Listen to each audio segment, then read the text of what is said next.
સદીઓથી એક સિસ્ટમ ચાલી આવે, નીચે બેસીને જમવું, નીચે કામ કરવા અને શરીરના સાંધાનો મહત્તમ ઉપયોગ. પરંતુ સમય સાથે ઘણા લોકોનો શ્રમ ઘટી ગયો, સાથે નીચે બેસવાનું ઓછું થઈ ગયું, ચાલવાનું પણ ઘટી ગયું. એટલે રોજની આપણી 25 થી 35,000 સામાન્ય ક્રિયાઓ આપણી દિનચર્યામાંથી કાં નીકળી ગઈ કાં ઘટી ગઈ. એટલે સાંધાઓ થતા જાય છે કડક અને હાડકાં થતા જાય છે નબળા. આ બધામાં હવે થાય છે શું કે નીચે બેસીએ તો એ તકલીફ થાય છે, ઊભા થતા વાર લાગે. That is called degenerative process. અહીંયા ઘસારો નથી, અહીંયા જાતે ઉંમર કરી દીધી છે.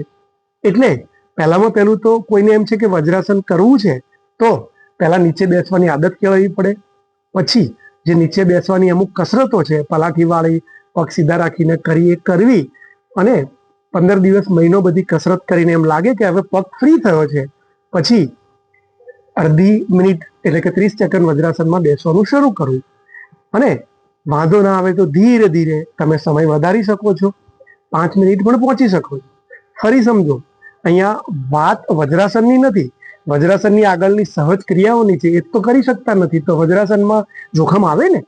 થાય શું, તમારા સાંધા કડક છે, તમે બીજું કાંઈ કરતા નથી, ખાસ ચાલતા નથી, સ્ટ્રેચિંગ કરતા નથી, આસનો નથી કરતા, અને ઊંધા પગ નાખીને બેસો છો, તો તમારા શરીરનું નોર્મલ વજન પણ આ ઢીંચણ લઈ શકતા નથી. અને તમે ઊંધા પગ પર બેસો એટલે એક તો વજન તમારું અને ઉપર પ્રેશર, તમે ઊંધા બેઠા એનું. એટલે આ જે કમરનો મણકો છે એમાંથી જે સાયટિક નવ પગના તળિયા સુધી જાય એની પર કમ્પ્રેશન કે દબાણ આવે.